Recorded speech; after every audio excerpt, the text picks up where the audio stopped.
Hello there, voxel lovers, and welcome to this next activity. In one of our previous activities, I had you create a set of In our previous activity, I had you create a set of drawers in the modeler, and then we took that same set of drawers over to the animator, where I showed you how to break it down and add a very simple animation for a drawer opening and closing.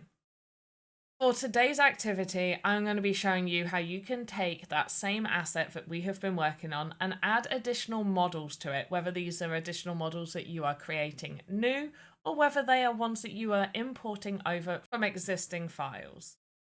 First thing I'm going to show you how to do is how to bring over an existing model from another project. We're going to go over to our library, click the menu button here and go Import VXM. From here, you'll be able to go and search through your folders. Hopefully you have an idea of what you would like to bring over. For me, I would love to bring over something from a bookcase that I have created, or maybe even go to the coffee table. We've got some really nice books here, and I think these would work very well within this asset, as well as a plant, which I think would go well. Now we've moved over these models, what we need to do is obviously decide where we would like them. We can also choose to create a new model as well. So we do new VXM, and from here you would create whatever you want to make for this asset. Maybe you would like to make a lamp or an alarm clock.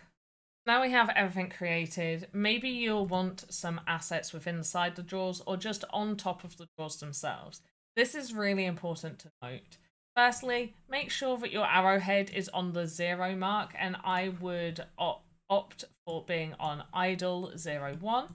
And then if you're deciding anything that you want to be in the drawer, pull out your drawer for now.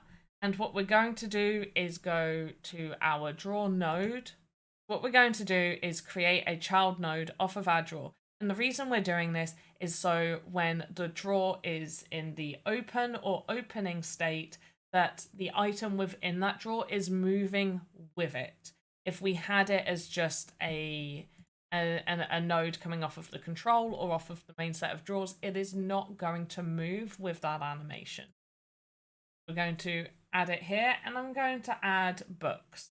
All we're going to do is select our book pile over here, click and drag, and now it is in the drawer. Now, it's not exactly where we would like it to be in the drawer, so just position it where you'd like your books to be placed. Because we've placed these books in here, they all go in their original position. When we have moved them, what we want to do is click on the time slider at the bottom, right click on the books, and we want to apply to all, and it will just apply that position to every single animation. So now those books are in the exact same place for every single animation. Now, obviously, if you would like the books to maybe be in a different place at some other time, maybe you have other animations, maybe you have a open 0, 1 and an open 0, 2 with different objects inside of those drawers, then you would move those animations based off of that. For this, because we are adding a model while we have those animations already created, we do need to make sure that we are applying to all and repositioning if needed. For the items going on top of the drawers, I am going to do them as child nodes coming off of the main set of drawers. Over here, I have my plant, my open book, and my alarm clock. I do need to move them all into position.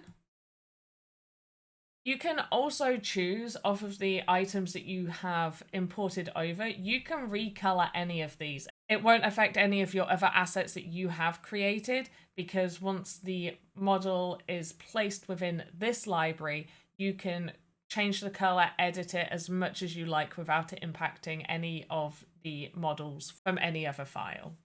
First, we're going to just do apply to all for all of these assets that we have added.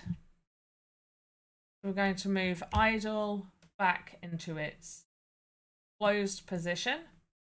We do have the issue that the new models that we have added don't have their closed keyframes. The quickest way to do this press the arrow, press the diamond.